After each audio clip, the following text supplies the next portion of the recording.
Coming up on 2020 on ID, a romantic island vacation and a dark secret revealed. This is the most beautiful place in the whole world to hear the most terrifying thing you've ever learned. I just walk over there, open the door, and just blast. She was a nurse, he was a surgeon, and book writer of a thriller. And now she's about to be living a thriller with him. With bullets already planted in her. His real-life target, his ex-wife. Suspicion would fall immediately on me, the ex-husband. His plot so chilling, she secretly takes out her cell phone and starts recording every single word. It'll be hard not putting 6 bullets in there and spitting out her dead body. He talked about, buying a gun and hiding it and how her body was going to fall. Is she gonna slump down and die right there? 23 minutes of menace laid out with surgical precision. Hollow points, bounce around your brain. I don't know how you can listen to that recording and not realize this guy intended to kill her. This case has a little bit of everything. There's audio of what sounds like a plot. There's love, there's deception. And is there another target? I received a phone call from a gentleman wanting to use my services to locate a former girlfriend. Passport photos, $140,000 in cash, and an unexpected trip. A former Lafayette surgeon on the run. We tracked him through Kansas City area, then continuing south and west. It seems this is a guy who got away with a lot. Maybe he thought he could get away with it again. What the doctor ordered. Welcome to 2020 on ID. I'm John Quinones. Lots of people keep secrets from their partners. But the woman you're about to meet could never have imagined the terrible scheme her lover had been harboring. And now she had a decision to make. Should she turn him in? But if you think the story ends there, think again. A murder plot wasn't his only secret. And that audio tape doesn't add up to an open and shut case. Was it all real or just the fantasy of an angry man? This story involves stashes of cash, a hidden life in another country, and a fugitive on the run. And as Lindsay Janis first reported in 2015, it all started in what seemed like the most unlikely of places. Welcome to Peru, Indiana. The proud 11,000 residents like to tell you about their agriculture. Favorite son, songwriter Cole Porter. And their curious claim of being the circus capital of the world. Oh, it's a lovely small town. It's filled with very friendly people. Bruce Embry moonlights as the ringmaster at Peru's amateur circus.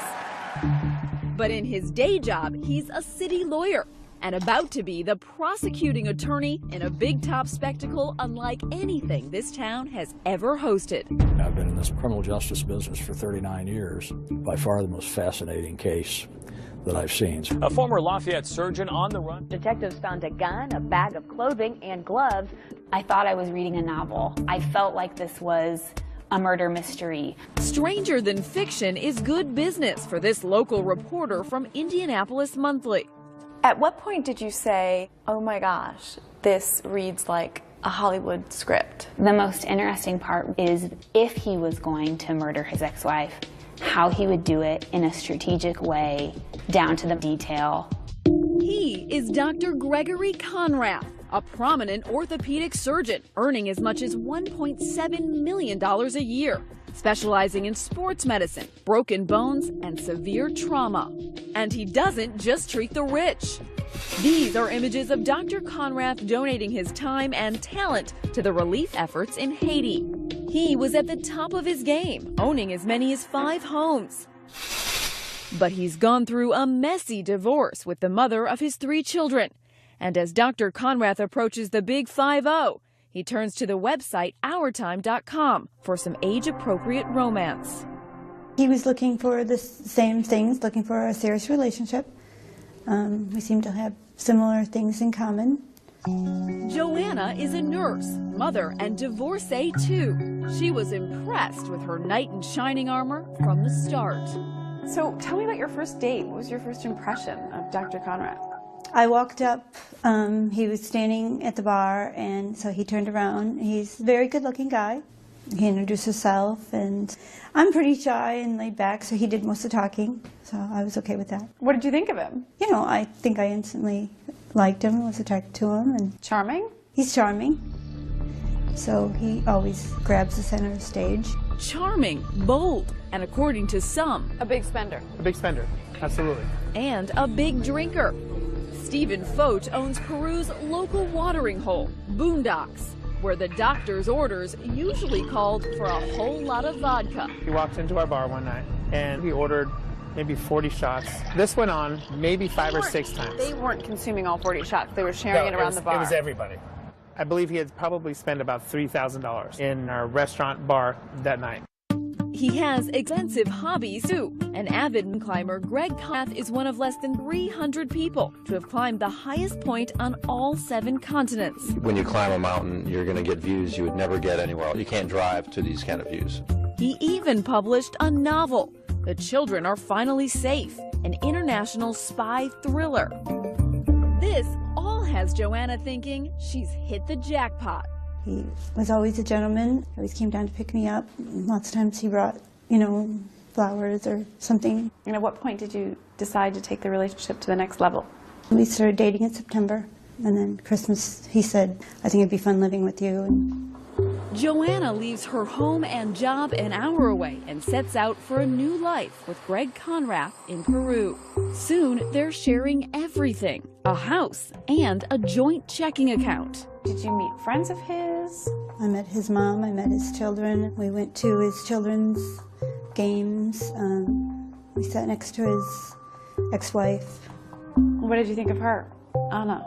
She was nice. Greg and her got along fine. What was his relationship like with his kids? It was good. We all went out to dinner together, Anna included, so we all spent a good amount of time together. So things were pretty good. Mm-hmm. Yep. And it looked as though things were going to get even better. Were you very much in love with him? I was. We looked at rings. We went to Tiffany's when we went to Chicago. She even picked out her wedding dress. Do you like to spend money? Did he spoil you? If he felt it was cool to buy an expensive purse, then he would. So a pricey trip to Puerto Rico planned by the high-flying physician 11 months into the relationship is just par for the course. It is so beautiful. The water is beautiful. The town is beautiful. Everything is just so beautiful. A romantic getaway in paradise. But Dr. Conrath is about to shatter the relaxing tropical ambiance with talk about a very twisted way he plans to sever ties with his ex-wife. This is the most beautiful place in the whole world to hear the most terrifying thing you've ever learned. He'd had a few drinks, and we're on the top floor of the hotel, and he starts talking about Anna. Joanna thought they had an amicable relationship, but on this day, he's talking about killing his ex-wife, Anna. I've done a lot of research on that. That's why I switched my phone, by the way, because that's the only, I used it to research it, and then, nothing is traceable. Nothing. Joanna secretly reaches for her iPhone, finds the voice memo app, and hits record. An unmarked gun that has no prints. Okay. With bullets already planted in her house, which they are. Sounding callous and cold-hearted, Conrath lays out what sounds to Joanna like a carefully conceived plan to sneak into his ex-wife's house in the dead of night and shoot her, all while his children are asleep in their bedrooms. This is when the kids are in the house. The one choice is to get in the bedroom. For some reason, the kids woke up. There's lots of ways to get out. And in a chilling, matter-of-fact manner, he even talks about what will happen when the kids find Mom dead. I get out of the house, I'm scot-free, but they wake up, find Mom. Then who are they going to call? Well, ambulance, police, dad. It's not something you hear every day, and 2020 has exclusively obtained the 23-minute recording. So detailed, it could pass for an episode of How to Get Away with Murder. If I'm not on call, I can't bring my cell phone because that's traceable. Suspicion would fall immediately on me, the ex-husband. But what in the world would make the cunning Dr. Conrath want to kill? Could it be this? She has $1 million life insurance policy in mine. I'm the beneficiary. The beneficiary because his ex-wife still trusts him. He would be the one to look after the kids if anything happened to her. She doesn't know it, but something might. His strategy? He would make it look like suicide. Because she shoots herself in the head. She kills herself. Do you have a gun that's not chasing? Yes, it's in the garage. He has a gun at our house where we live, where he invited me to live, and he's hiding it in our garage. And I mean, my mind just cannot process that this is someone I'm in love with. I just can't wrap my head around the whole thing. Where's it gonna go after? I mean, she shot herself, so it stays with her.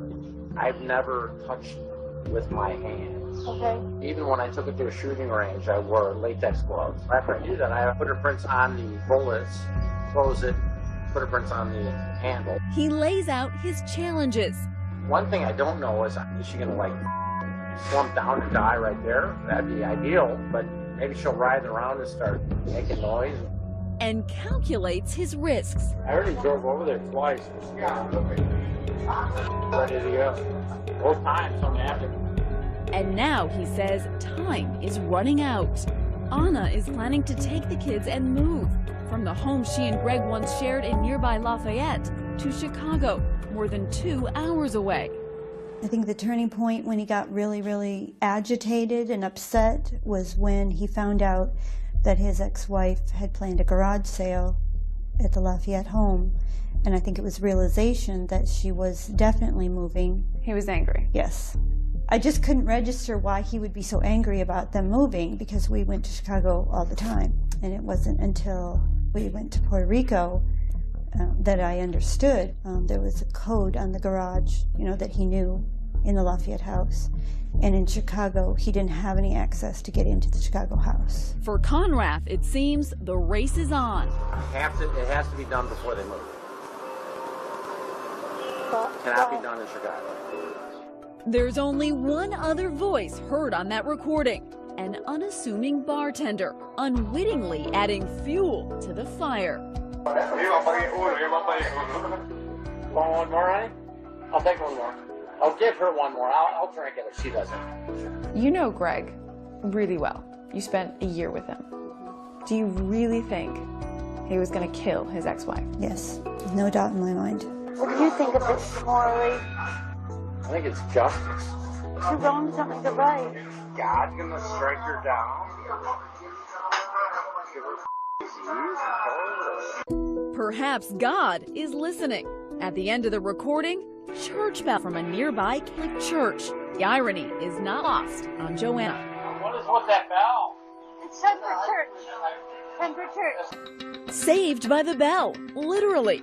But what's Joanna's next move? Turn the doctor's violent rant into the police? Not so fast. Even though she knew that he was serious about doing this, for her it wasn't simple. Will she go along with the plan or blow the whistle? While you're recording him, you're not trying to talk him out of it. And Dr. Conrath has another surprise for Joanna. She is deeply in love with him and wants to know when she'll see him again. When we come back.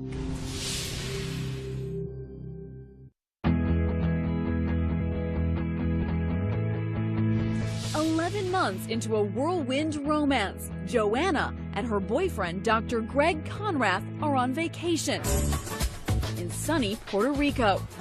But the trauma surgeon reveals he could be planning a traumatic event of his own. Hollow points bounce around your brain.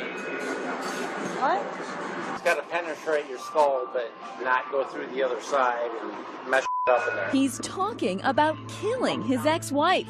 23 minutes of grisly detail, all captured on a dramatic iPhone recording courtesy of his girlfriend Joanna. What was going through your mind when you decided to press that record button? I didn't want him to kill the mother of his children. Did he act like he was confiding in you? He wanted to tell me because he wanted me to tell the police that he was home with me so that I would be his alibi. Conrath is so cavalier, he's even prepared to get caught. If I get caught, I can do the time. I've lived a full life. I'm a tough guy. While you're recording him, you're not trying to talk him out of it. You're just, what, in shock? But when she finally snaps out of her shock, Joanna doesn't sound so concerned for the mother of those kids. She sounds more concerned for herself. We're going to have to start leaving money in the phone. Why? You don't care about me? Yes, honey. Then what'd you say why for? I'm just saying, you're going to have to help set everybody up okay. I can't set you, I wish I could set you up okay. I can't do that. And then a strange question that will even confuse Conrad. You get married before? Are you crazy? I always want to get married before that. And that's all thinking of you. That whole comment is thinking of you. All right, not me. It'll give you something to hang on to. When you said to him, should we get married? What did you mean by that? I started asking questions because I needed to know whether it was real or not. You sounded very upset that he hadn't thought about you and how he was going to look after you financially. Well, of course, because I thought we were in a relationship, and then I come to find out that he's made a whole plan of his life somewhere else. Somewhere else with someone else. Turns out Anna wasn't the only Mrs. Conrad. After they get divorced, he goes to Mexico. For what he says is just he needs to get away, he needs to relax. Blow off some steam. Blow off some steam. There was a lot of drinking involved from what he said. While he's in Mexico, blowing off steam, he got married to a Mexican woman there that he met at a resort. Meet Cynthia Salazar, who lives outside Cabo San Lucas, Mexico.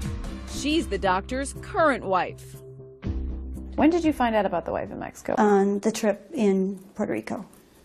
They had been texting almost daily. Were you able to get a hold of his phone and see what they were talking about? I looked, and she is deeply in love with him, and she misses him and wants to know when she'll see him again. Talk about leading a double, make that triple life. Still, Joanna just wants to know where all this leaves her. So do you have a plan for me and Cynthia? Cynthia's fine. Okay, and? I'm talking to you.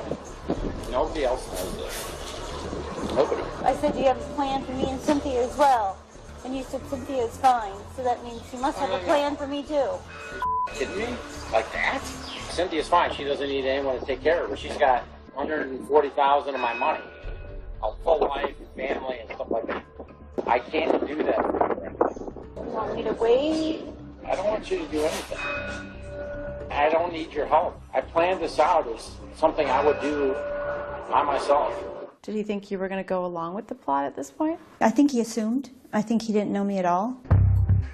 Joanna's vacation is over. She tells Conrad she's getting another room in the hotel, but she's secretly plotting her return to Indiana. How long did it take you to get out of there? A day, and then I stayed at the airport until that flight. But she does one more thing before she leaves. She waits for Conrad's paycheck to clear and empties their joint checking account. You took some money out of the account. A joint account. Why did you do that? It was our money together. I had to survive. A day later, Joanna's back in Indiana, and she's not taking Conrad's calls. So he calls law enforcement to check on her, telling them he fears she may be suicidal. So what did you think when that officer came to your door and said, Greg wants us to check on you, he says you're suicidal? I just figured it was part of the plot. So she tells the officer what's really going on. Did you then share the recording with her? I did. And then her partner came in, and then they listened to it. Detective Sergeant Mike Rogers can't believe his ears. Couldn't this just been a guy blowing off steam, talking about his ex-wife like a lot of guys do? That's always a possibility, but I thought we needed to go a little further with the investigation. And you told me that that recording was Greg Conrad's voice, is that correct? Yes. Whether out of conscience, revenge, or fear, Conrad's confidant is now ready to spill the beans. When we return, the trauma surgeon is back from the beach and about to go into the box with Detective Rogers. What's the red light for? It's recording. Oh, okay. And has even more bombs to drop. I used a knife. I tried to stab myself and hit my heart. And later, Dr. Conrath on tape again. This time, hours. When we come back. Comfortable? Yeah.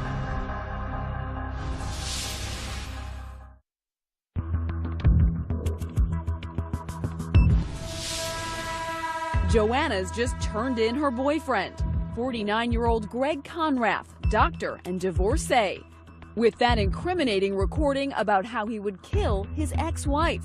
Police are concerned for Joanna's safety. Part of the information that he will have access to involves information that he's going to know came from you through just common sense and inference. So they arrange for her to live in a safe house.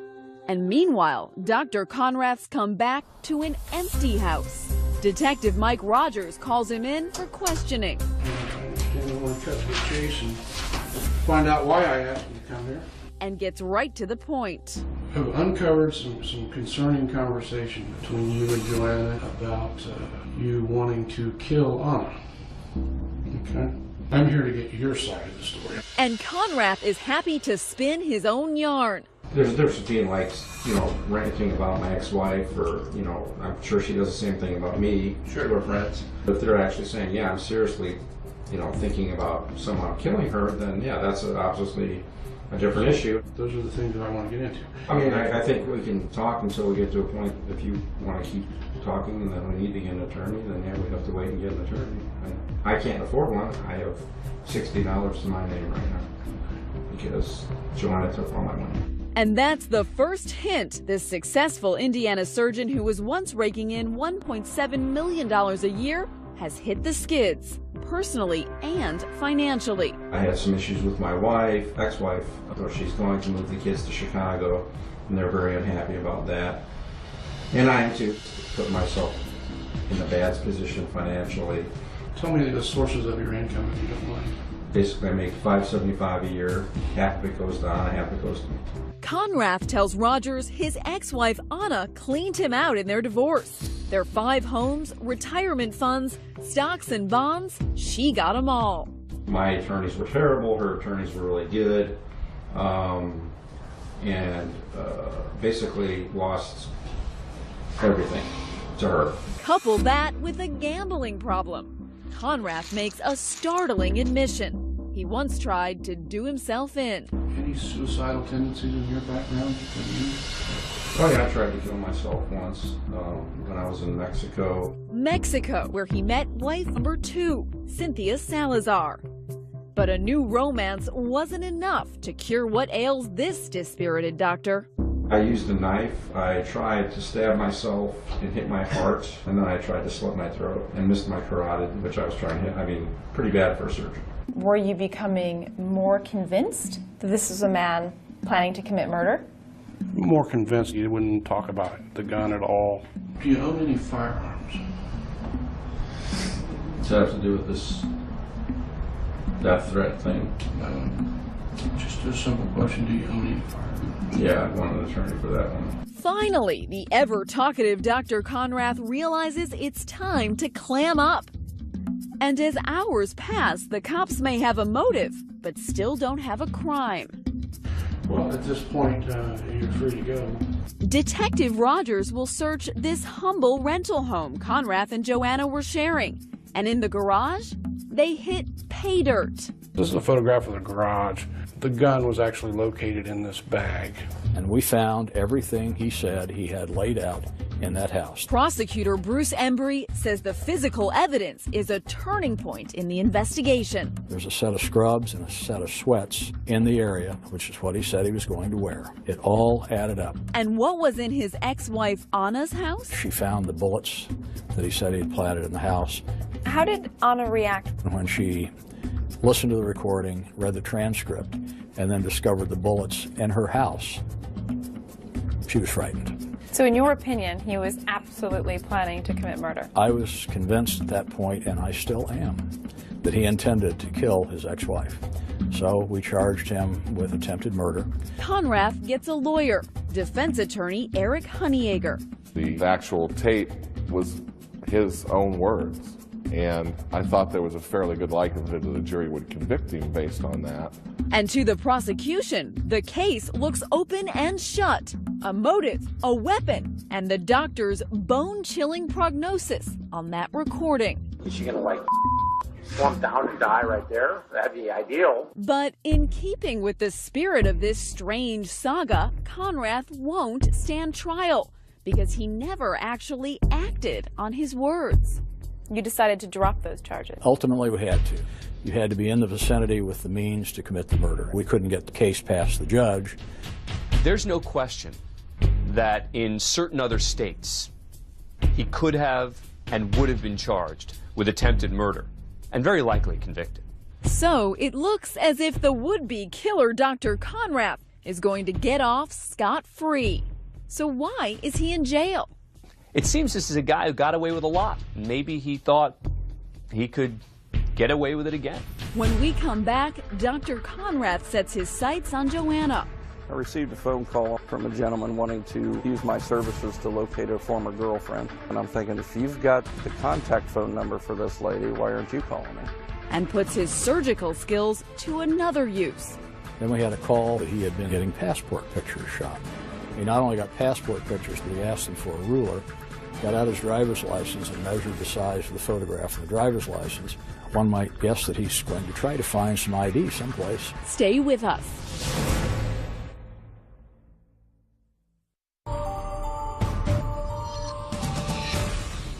Gregory Conrath has been caught. While on vacation, he revealed a plot to murder his ex-wife, and his girlfriend recorded it all. But Indiana law says talking about committing murder isn't a crime. So then, why is Dr. Conrath in jail? Lindsay Janis picks up the story. Miami County Jail in Peru, Indiana. The doctor's new digs. This is him right when you arrested him the first time. Yes. 11 months later. Yes. He looks haggard. Looks like he didn't sleep in that entire 11 months. It's a different lifestyle. Dr. Greg Conrath, renowned surgeon and wealthy mountain climber, has gone from the peaks of all 7 summits to rock bottom, cuffed and shackled in an Indiana county jail, and is ready to sit down face to face with 2020. 1 second we're on this vacation in Puerto Rico talking about marriage, and then suddenly, you know, I'm arrested for attempted murder. But in a bizarre twist, it's not that infamous recording that's landed him here. He beat that rap. You have to show intent to do it, planning and preparation. That's the definition in Indiana, at least. Case law in this state looks like your best friend. Yeah. No, instead, the story of what ultimately took the doctor from green scrubs to red prison garb is a tale all its own. But to truly understand what landed him here, you have to go back to the beginning, starting with that bitter divorce with his ex-wife, Anna. She got everything. Yeah, she got everything. That make you angry? Sure, made me angry. Yeah, I was very unhappy. And then we ask him to recall the vacation in the Caribbean, the night he and his girlfriend Joanna are tossing back lemon drops like lemonade. Take me back to that night that Joanna recorded you. How were you feeling? We're right on the beach. You know, it's vacation, so I was drinking a fair amount. And then I just told her about this kind of, I guess, dark fantasy that I had about killing Anna. Because the person doing it's me. There's no one else that would do it. How would you describe yourself when you drink? Well, I don't talk about murder every time. I talked to her about it before when I was drinking. And she seemed to, I don't know how you'd say, get off on it a little bit, I guess you could say. Listening to the recording, it doesn't sound like a fantasy. It sounds like a well thought through plot and motive to kill your ex-wife. It was a fantasy that I had, and it was a detailed fantasy, yes. Do you know the difference between fantasy and reality? Yes, of course. Yeah, a lot of it's BS, drunken BS. But then we ask him about this part of the tape. The part when he admits he'd actually gone to his ex-wife's house, but in the 11th hour, bailed. I already drove over there twice with the guy. Ready to go. And both times something happened, I can smell it out. I mean, I know when things aren't going to go right. Honestly, I know that part in the recording. I never put the gun in my car and drove over there to do it. Never, no. No. Why did you have that gun? Well, I bought it for, why do you have a gun in Indiana? For home protection, just to have a gun. Where did you get it? I bought it from some guy in a parking lot. So. It's not where most people buy their guns. I don't know where most people buy their guns. The gun store? Okay. Get a permit? And what about those bullets? On the recording, he'd said he'd planted them in Anna's house. Did you plant bullets, hollow point bullets, in that house? No, I've had bullets from when I bought the gun in the house, and I didn't take them with me when I left the house years ago. And he says with Anna having plans to move out of that house and take the kids to Chicago, he insists his plan never even had a chance. They were no longer living in that house, so, and I couldn't get in the house to do it even if I wanted to, so. But just because it wouldn't have worked doesn't mean you weren't planning on doing it. Well, like I said, it's a dark fantasy to talk about. I don't know how else to say it other than that. Isn't it a terrible coincidence for you that parts of this fantasy were actually true? There was a gun, latex gloves, change of clothing found at the house, hollow point bullets at hers. Yeah, I agree. But, I mean, also I'd like to say that all that stuff is not against the law. But Dr. Conrath made no bones about the venom he felt towards Anna. In this recording, you say that killing your ex-wife would be justice. You know, when I think about the divorce, I was really on my last legs. She really stuck it to me. She didn't have to take every single thing. You hated her so much, you had a plan to kill her. And the plan, just to paraphrase, is basically for me to sneak in the house with my kids there asleep and shoot her in the head and make it look like a suicide. This is when the kids are in the house. One loud thing, and I wake them up and they don't know why they woke up or what's going on or anything. And they go back to sleep. Why while your kids were asleep in the house? Well, the thought would be that if I could get in and out, that would be pretty solid proving that I wasn't there. It's an ugly recording. I'm embarrassed that I did it. I said those things. It's terrible. Terrible. You regret it? Well, yeah, of course I regret it. That's why I'm here. Well, that's not really why he's here. When the attempted murder charge was dropped, Conrath was released from county jail as part of a plea deal. I thought it was reasonable at that point. I thought it was a reasonable offer. But the offer came with one very clear condition: absolutely no contact with his ex-wife Anna or his former girlfriend Joanna, a rule Conrath would violate even before his release. He did it from jail, and he used his children to text and try to contact me. You thought that the man that you were madly in love with and had just gone on vacation with might want to kill you as well. If he would want to do that to someone that he was married to, had children with, what do you think he wants to do with me? Once out of jail, Conrath didn't stop. Conrath tried to contact his ex-girlfriend 3 times after he bonded out of jail. We hired a private investigator to look for Joanna. He tried to. I received a phone call on a Saturday morning, August of last year, from a gentleman wanting to use my services to locate a former girlfriend.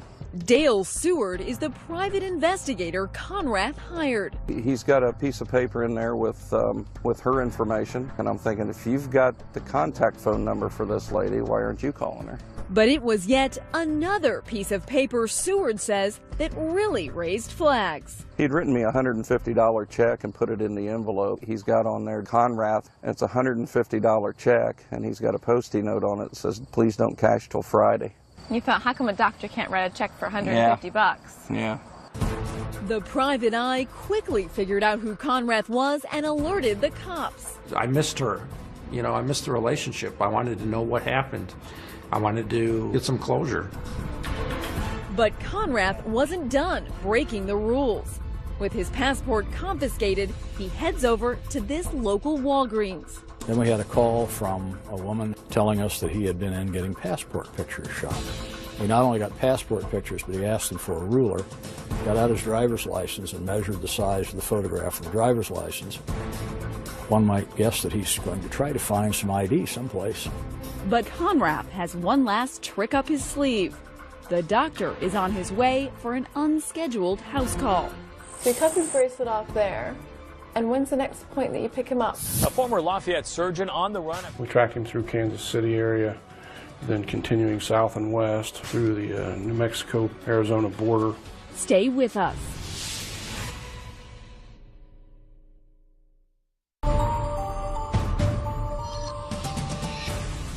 Gregory Conrath has evaded being prosecuted for attempted murder, but he has been ordered to have no contact with either his ex-wife or his ex-girlfriend, Joanna.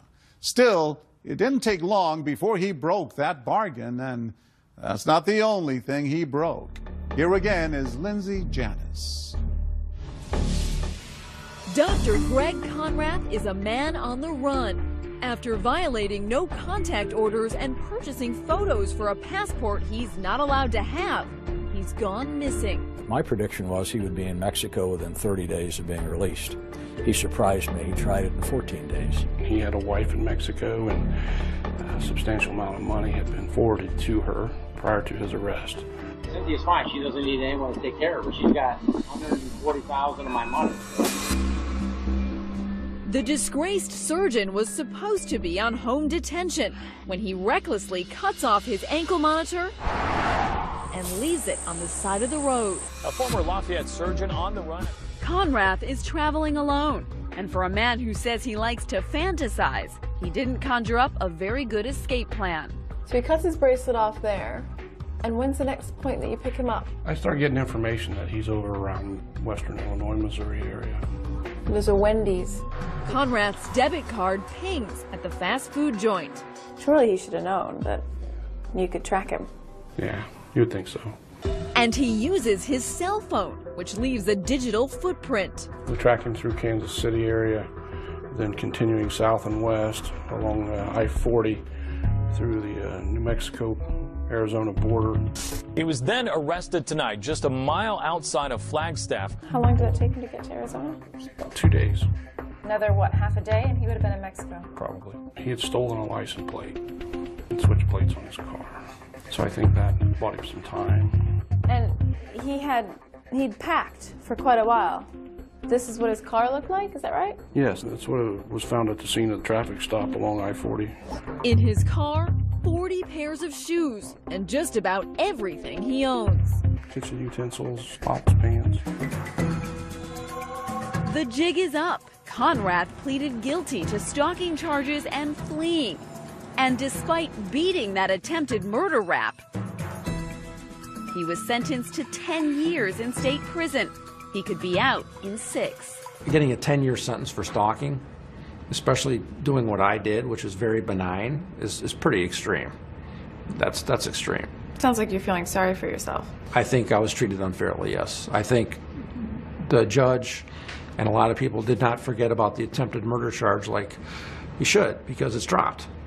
I think that's colored the judge's determination of how much time I should have, as well as the prosecutor. If it was just a stalking charge, doing what I did, I mean, you know, most people would go on probation for a year.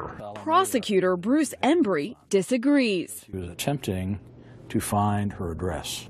Most stalkings are pretty petty, but he was stalking a woman that he had threatened to kill, and I think that's pretty serious.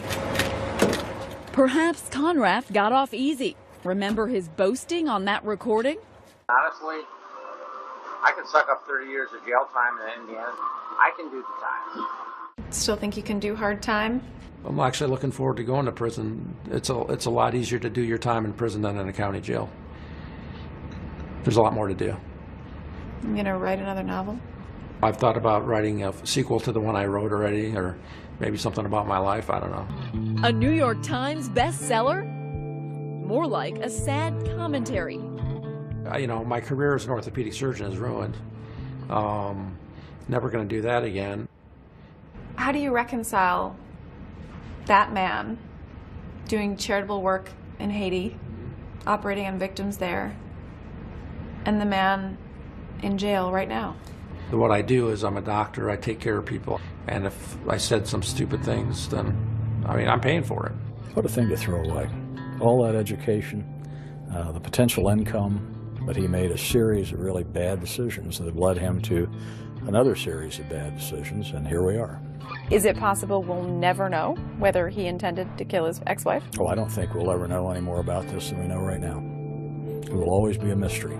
The fallout from Dr. Conrath's misfortune leaves a trail of broken hearts. There's that other Mrs. Conrath in Mexico. What was that all about? Oh, a woman I met down there, and we got married. I mean, Fell in love and just got married? yeah, pretty much. You're still married? Yes. Officially, yes. Since this happened, that's been on hold. But I don't know if she's going to wait for me for 5 or 6 years. And then there's Joanna, who had wedding plans of her own.